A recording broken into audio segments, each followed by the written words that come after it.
My parents emptied my college fund to buy my brother a car after he crashed his third vehicle. He needs help getting his life together, they said. When I questioned them, they just shrugged and told me education was overrated anyway. So I did what they never expected. I'm 22 now, but growing up in the Mitchell household meant understanding one unwritten rule from day one. Tyler was the sun, and I was just a planet orbiting around him. My parents, Karen and David, weren't bad people. At least that's what I kept telling myself. They just had priorities, and I was never at the top of that list. Tyler is 3 years older, and according to my parents, just like your father, a free spirit. That was their code for. He couldn't hold down a job, partied too much, and never faced consequences. Meanwhile, I was too serious, which was their way of saying, I actually plan for my future. By 16, I was working weekends at the local grocery store, saving every dollar I could. My parents had promised, actually sat me down and promised, that they were putting away money for my college fund. Your brother isn't the college type, Mom would say, but you could really be something. When Tyler graduated high school, barely, with a 2.1 GPA, they threw him a massive party and bought him his first car, a used Honda, but still way nicer than anything I could afford. He needs motivation to succeed, Dad explained, handing Tyler the keys. 6 months later, that Honda was wrapped around a telephone pole. Tyler had been drinking. No one was hurt, except the car. I remember standing in the hospital waiting room, watching Dad pat Tyler's shoulder. Accidents happen, son. We'll figure it out. Car number 2 lasted almost a year before Tyler rear-ended someone while texting. I was starting senior year, taking AP classes, working 20 hours a week at the grocery store, and applying for scholarships. You're so good with money, Mom would tell me, like it was some cute hobby and not a necessity. We're so proud of how responsible you are. But pride doesn't pay tuition, and I knew my scholarships wouldn't cover everything. That's why my college fund mattered so much. When I got my acceptance letter to State University, I cried. First person in our family to go to a 4-year college. I ran home that day, letter clutched in my hand, heart pounding with excitement. I had done it. I had actually done it. But as I turned onto our street, I saw it. A gleaming new Toyota sitting in our driveway. Tyler was leaning against it, tossing the keys in his hand, that familiar smirk on his face. Mom and Dad stood nearby, looking guilty? No, not guilty, just caught. That's when I felt it, that cold knot forming in my stomach.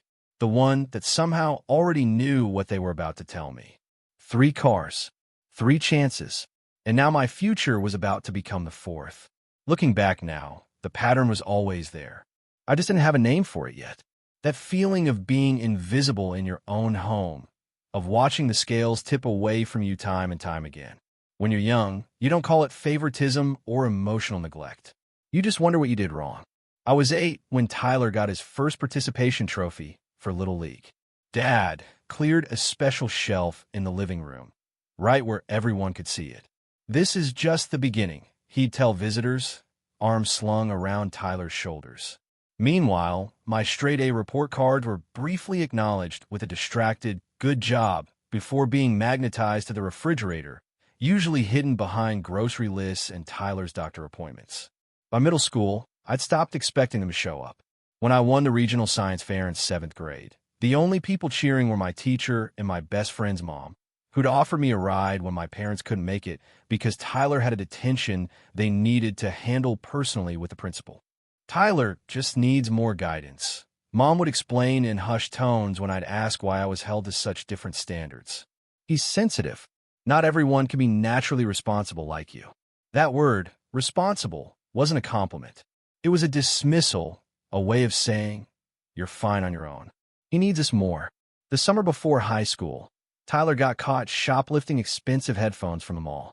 Instead of consequences, he got therapy sessions and a brand new gaming console to help with his impulse control. When I pointed out the contradictory logic, Dad snapped at me for the first time I could remember. You have no idea what it's like to struggle like he does. Some people need extra support. Why can't you just be thankful you have your act together?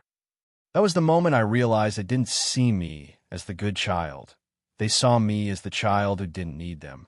So I became exactly what they expected, self-sufficient, quiet, planning my escape with every dollar I saved. Junior year, I started working double shifts on weekends. My manager at the grocery store helped me get a second job at his brother's restaurant. I barely saw my family anymore, and honestly, no one seemed to notice. Tyler was on his second car by then. The first one totaled after he ran a red light while high with friends. "We can't keep doing this, David," Mom whispered one night when they thought I was asleep. "The insurance won't cover another accident." "What are we supposed to do?" Dad shot back. "He needs to get to work. He's trying this time, Karen." "But what about her college fund?" "We promised. We'll figure something out. Tyler just needs to get on his feet first." That was when I understood I wasn't just second place. I was the backup plan, the safety net they could raid when Tyler's needs became too expensive. The college fund wasn't really mine. It was just money they were temporarily not spending on him. So I worked harder, applied for every scholarship I could find, stayed up until 2 a.m. studying after double shifts. My guidance counselor said I had a shot at a partial scholarship if my SAT scores were high enough. It wouldn't cover everything, but with my savings and the college fund my parents promised was still growing, I could make it work. I had it all calculated down to the dollar. For years of tuition, books, housing, food. I need to work part-time during school, but I could do it. I had to do it. It was my only way out. When that acceptance letter came, it felt like validation for every birthday party I'd missed for a shift. Every night, I'd fallen asleep with my face in a textbook. I wasn't just going to college. I was proving that I could succeed even when no one was watching, even when no one was cheering me on. I rehearsed how I'd tell them on the drive home. Maybe now they'd see me. Maybe now they'd be proud. Maybe this would be the moment everything changed. But as I pulled onto our street and saw that brand new car gleaming in the driveway, Tyler lounging against it like he'd earned it, something cracked inside me. 3 crashes, 3 total cars, and a sinking feeling that told me exactly where my future had gone. The spring air felt electric that day, like the whole world was buzzing with possibility. My acceptance letter was slightly crumpled from how tightly I'd been holding it, but I didn't care. This was my golden ticket. All those late nights, all those missed parties, all those extra shifts, it was all about a payoff. I could hear laughter from the front yard as I approached. Tyler's friends sprawled across our lawn chairs, red Solo cups in hand despite it being barely 3 p.m. on a Tuesday. Tyler himself was practically draped across the hood of a gleaming Toyota Camry that definitely wasn't there when I'd left that morning. It wasn't just any car. It was a brand new Camry, this year's model, with leather seats and that unmistakable new car smell that wafted through the air. Not a scratch on it, not a single mile on it that Tyler hadn't put there himself in the last few hours. Something inside me already knew. My footsteps slowed as I approached, the weight of my backpack suddenly feeling like concrete. My mouth went dry. My palms started sweating. The letter in my hand, my future, suddenly felt so fragile. "Hey, check it out," Tyler called, jingling the keys like he was in a commercial. "Pretty sweet ride, right?" His voice had that familiar cocky edge, but there was something else there too, a hint of guilt, maybe, or just awareness that something was off. Mom and Dad appeared in the doorway, their smiles too tight, too rehearsed. Dad had his arm around Mom's shoulders like he needed the support, or maybe like he was keeping her from running back inside. Time seemed to slow down. I stood there, separated from them by more than just the driveway. They were clustered around that car like it was a shrine, while I stood alone, clutching my future that suddenly felt like it was written in disappearing ink. "Honey, you're home early. We were going to tell you at dinner." Mom's voice trailed off, her eyes darting to Dad for rescue. She was twisting her wedding ring around her finger. She always did that when she was nervous. "Tyler's got a new job lined up," Dad announced, chin lifted, challenging me to object. "Full-time position with real prospects. He needs reliable transportation to get to work. Show he's dependable." The irony of that word, dependable, hit me like a physical blow. My ears started ringing. I could feel my pulse in my fingertips, in my temples, the acceptance letter trembling slightly in my grip. Tyler ran his hand along the hood, avoiding my eyes. "It's just temporary," he mumbled, not even convincing himself. "I'll pay it back once I get established." "What's that?" Mom asked suddenly, noticing the letter in my hand. For a split second, hope fluttered in my chest. Maybe they'd forgotten. Maybe they didn't realize what day it was. Maybe there was still a fund waiting for me. I got in, I said, my voice coming out steadier than I felt. Full acceptance to state. Just like we planned. The silence that followed was deafening. Nobody moved. Nobody spoke. Even Tyler's friends sensed the tension, their laughter dying down as they watched the scene unfold. That's wonderful, honey, Mom finally said, but her voice cracked on wonderful, and her eyes were pleading with Dad to say something, anything, to make this moment less awful than it was. Dad stuffed his hands in his pockets, rocking back on his heels. Well, about that college fund, he started, and the rest of his words seemed to come from very far away, like I was underwater. We had to make a tough decision. My fingers went numb. The edges of the acceptance letter dug into my palm. Tyler really needed this chance. Mom was explaining, words tumbling out too quickly. His last 2 accidents made insurance skyrocket, and this job opportunity, it could finally be his fresh start. We had to make a choice, Dad cut in, voice hardening. Your brother needs help getting his life together. You've always been the responsible one. You'll figure something out. And then he did it. That little shrug, that small dismissive gesture that said everything about how little my dreams mattered. Education's overrated anyway, he added, his tone casual, as if he hadn't just shattered 4 years of promises in 5 seconds. Hey, you can always take classes at community college, Tyler offered, like he was being generous. That's what most people do anyway, right? In that moment, everything crystallized. The years of being overlooked, the double standards, the broken promises, it all came into perfect, painful focus. I wasn't the responsible child. I was the afterthought. I wasn't the independent one. I was the one they felt comfortable disappointing. I looked down at my acceptance letter, the culmination of years of work and sacrifice. Then I looked at the car, the 3rd one they'd bought him, each one more expensive than the last. And something inside me that had been bending for years finally broke. With deliberate slowness, I folded my acceptance letter and slid it into my pocket. My hands had stopped shaking. The ringing in my ears had stopped. Everything was suddenly, painfully clear.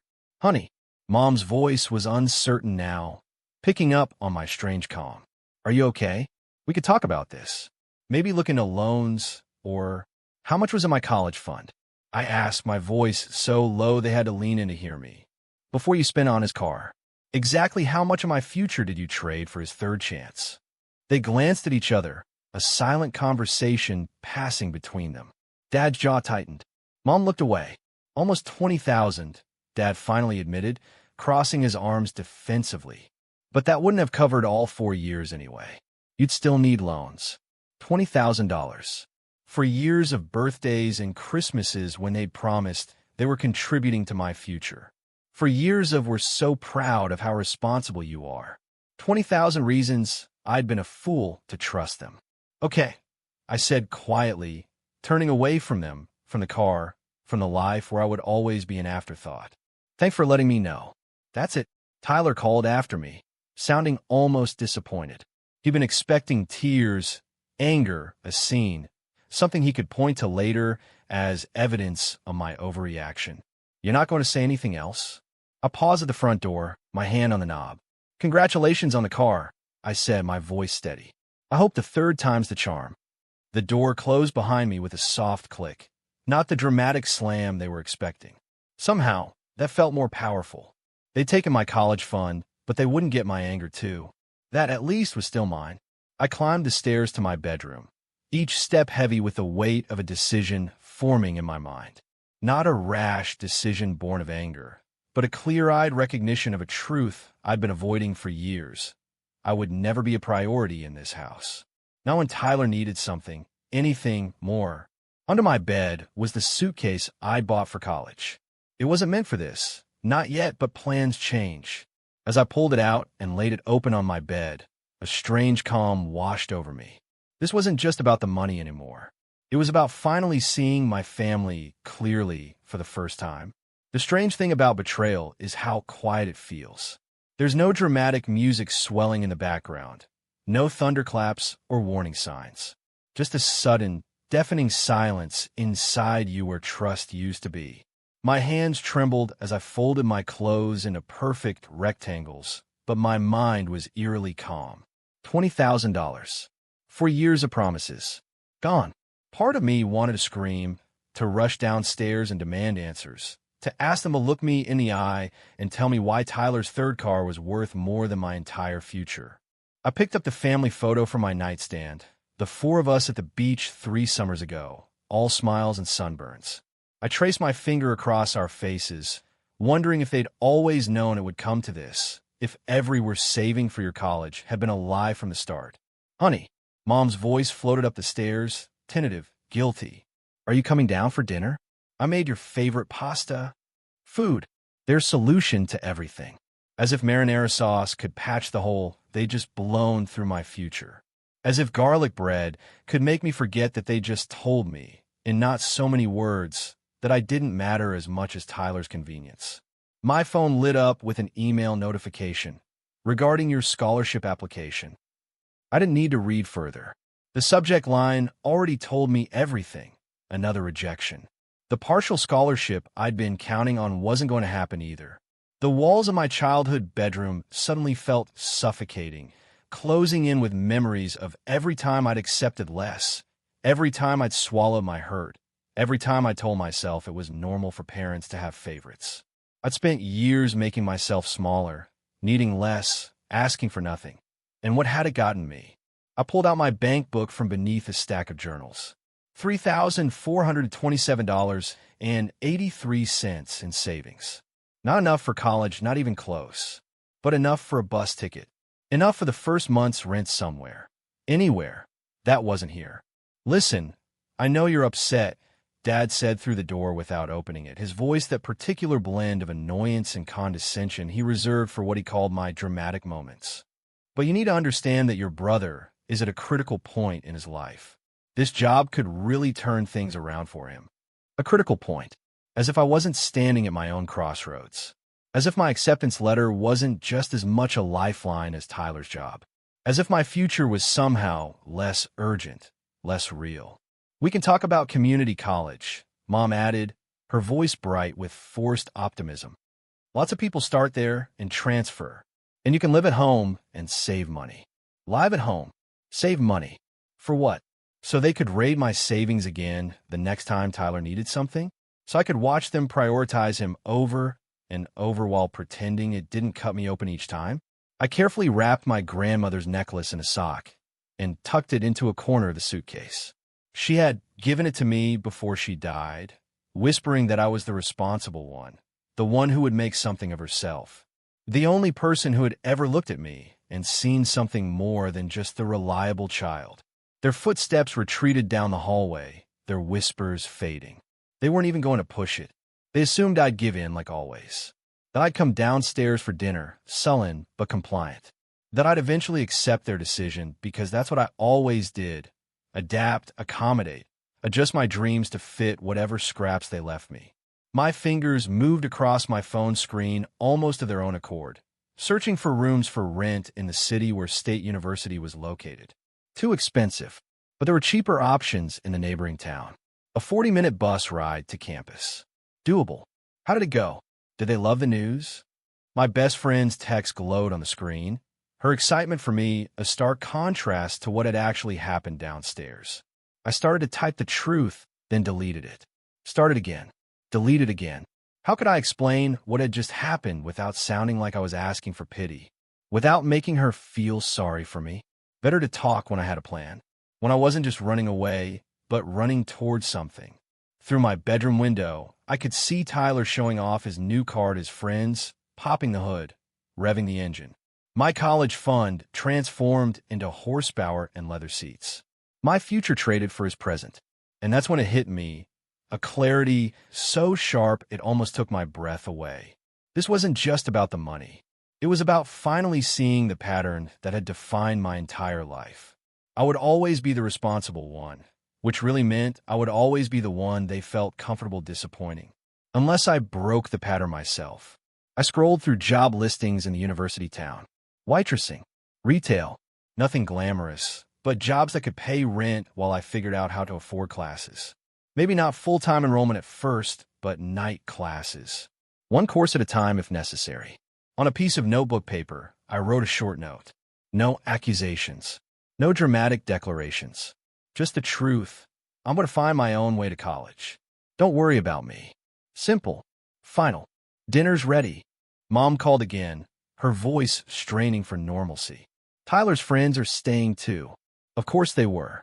The celebration continuing while I was expected to just absorb another disappointment and carry on. As if my acceptance letter wasn't worth a fraction of the attention his new car had received.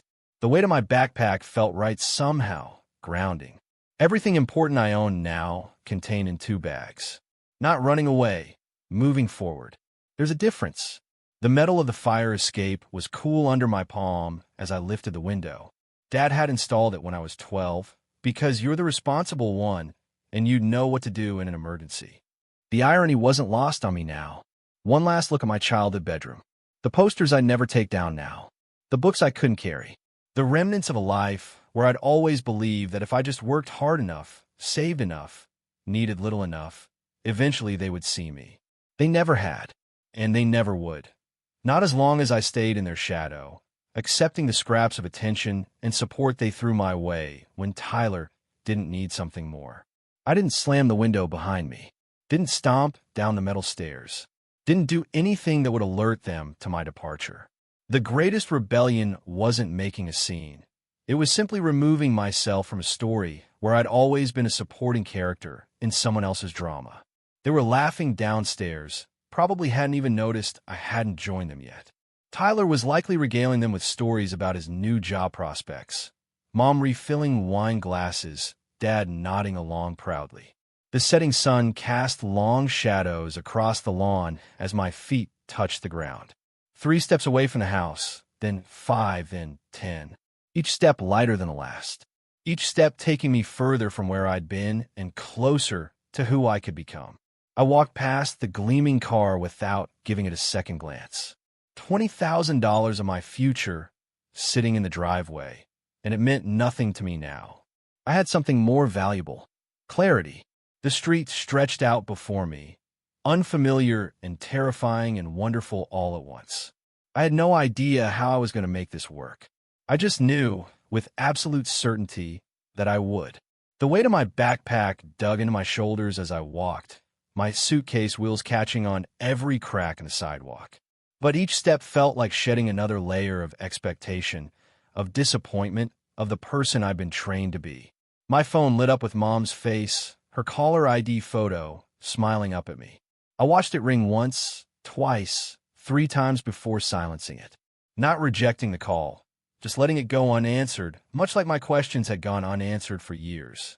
The bus stop schedule showed 20 minutes until the next downtown bus. 20 minutes before I officially left this neighborhood, this life, this role I'd been playing for as long as I could remember. Text messages began flooding in. Where are you? Dinner's getting cold. Are you still upset? Come downstairs so we can talk about this. And finally, from Dad. You're being childish. Your brother's friends are asking about you. Of course. Even now, I was creating a social awkwardness they couldn't tolerate. Not, we're worried about you, but you're embarrassing us in front of guests. Something's never changed. When the phone rang again, I answered. Not because I was wavering, but because they deserved to hear it directly. They deserved to know this wasn't a tantrum. This was a decision. Where are you? Mom's voice was pitched high, with irritation barely masked as concern. In the background, I could hear laughter, the clinking of silverware, life continuing as normal without me. I'm at the bus stop on Maple, I said, my voice steadier than it had ever been when speaking to them. I'm leaving. What do you mean, leaving? Don't be ridiculous. Come home, and we'll talk about all this college business after dinner. Her voice had that familiar edge, the one that expected immediate compliance. I'm going to State University, I said simply. I've accepted their offer. I'll figure out the money myself. This is absurd. David, talk to your daughter. Her voice grew distant as she called for reinforcements, as she always did when I didn't immediately fall in line. What's this nonsense? Dad's voice was gruff, impatient. Get back here now. We can discuss this like adults. That's exactly what I'm doing, I replied, making an adult decision about my future. I found a room to rent near campus. I've applied for jobs. I start classes in 6 weeks. The silence on the other end stretched, so long I almost thought they'd hung up. Then Mom's voice again, wavering now. But you can't just leave. You don't have any money. I have enough, I said, watching the bus's headlights appear around the corner. Not because of you. In spite of you. If you get on that bus, Dad said, his voice low and dangerous, don't expect us to bail you out when this little adventure fails. We've made our decision about the money. And I've made mine, I said, feeling a strange lightness spreading through my chest. You chose Tyler. Again, that's your right as parents. But I'm choosing me. That's my right as a person. Mom was crying now, those familiar tears that had swayed me so many times before. How can you do this to us? After everything we've done for you. And there was the question that crystallized everything. After everything they'd done for me? Or everything they'd done to me? The bus hissed to a stop in front of me, doors folding open like an invitation to a new life. The driver nodded at me, waiting. I'm not doing this to hurt you, I said quietly. I'm doing this because for once, I need to matter to someone. Even if that someone is just me. If you get on that bus, Dad said, voice hard with ultimatum, don't bother coming back until you're ready to apologize. Goodbye, Dad, I said, and hung up before he could respond. Before he could hear the tremor that finally broke through my voice. Some goodbyes deserve privacy, even from the people you're leaving. The bus driver barely looked up as I paid my fare. Just another passenger on a Tuesday evening. He couldn't know that this wasn't just transportation, it was transformation. I chose a seat on the side facing away from my neighborhood. Not because I was afraid to look back, but because I was more interested in looking forward. My phone buzzed relentlessly against my leg, calls, texts. Even Tyler, now, joining the barrage. I turned it off completely and slipped it into my backpack. As the bus passed the "You are now leaving" sign at the edge of town, I didn't feel sadness or fear. I felt something I hadn't experienced in years. Possibility. I pulled my acceptance letter from my pocket, smoothing out the creases with careful fingers. Dear Ms. Mitchell, we are pleased to inform you. Words that represented not just education, but emancipation. Darkness fell outside the windows as the bus hummed along the highway. Other passengers dozed or stared at phones, unaware that they were witnesses to the exact moment someone chose themselves for the very first time. I pulled out a notebook and began to write, calculations and plans flowing from my pen. Hours I could work while taking classes. Budget for rent, food, books. It wouldn't be easy. Nothing worthwhile ever is, but would be mine. Every struggle, every triumph, every step forward. When I finally turned my phone back on, there were 27 missed calls and 46 text messages. But the only one I responded to was from my best friend. I chose me. I wrote back. I'll call when I get there. The first stars were appearing in the darkening sky as we sped toward the city. I pressed my forehead against the cool glass, watching them emerge one by one. My grandmother used to say that stars were possibilities. The more you could see, the more possibilities were available to you. Tonight, the sky was filled with them. $20,000. That's what they thought my future was worth. But as the miles stretched between me and everything I'd known, I realized they'd been wrong all along. My future was priceless, and for the first time in my life, it belonged entirely to me. The small studio apartment where I first landed after leaving home now feels like a distant memory. Today, I'm standing in the headquarters of the startup I founded 3 years ago, a company that's just been valued at $1 million. Those first years weren't glamorous. I worked 3 jobs while taking community college classes, then transferred credits to finish my degree. Every dollar was hard-earned, every opportunity carefully cultivated. When I took the stage at the TED conference, I couldn't help but smile. My talk, Rewriting Your Own Narrative, has millions of views. The audience doesn't know the full story, but they can feel the authenticity of my journey. The call comes on a Tuesday afternoon. I recognize the area code immediately. Home. Is this Sarah? Mom's voice sounds older, uncertain. I pause, my finger hovering over the answer button. Years of silence. Years of building a life they never believed I could create. Hi, Mom. I finally say, my voice steady. Not angry, not seeking validation, simply confident. The twist wasn't just about financial success. It was about proving that my worth was never determined by their limited perspective. I didn't just survive, I redefined success on my own terms. $20,000. That's what they thought my future was worth. Today, I'm worth infinitely more, not in dollars, but in the life I've chosen to create. The story isn't about revenge. It's about resilience, about choosing yourself always.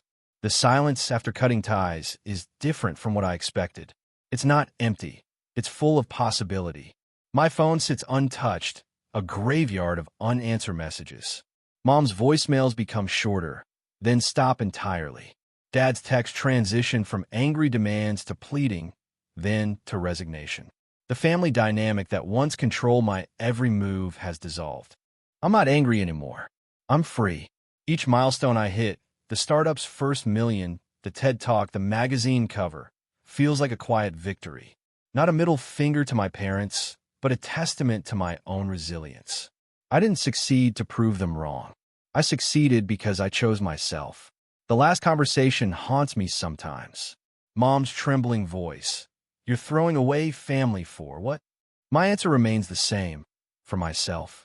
For the future I'm building. So here's my question to you. When did you first realize your worth wasn't defined by someone else's expectations? When did you choose yourself? This isn't just my story. It's a story of everyone who's ever been told they're not enough. Of every person who's been expected to fit into a box that was never meant for them. I'm not looking for validation. I'm creating connection. Drop a comment below. Share your story of resilience, of breaking free, of choosing your own path. Let's build a community where our past doesn't dictate our future, where we define our own success. Have you ever had to cut ties to save yourself? Was it worth it? Like, share, connect, because your story matters.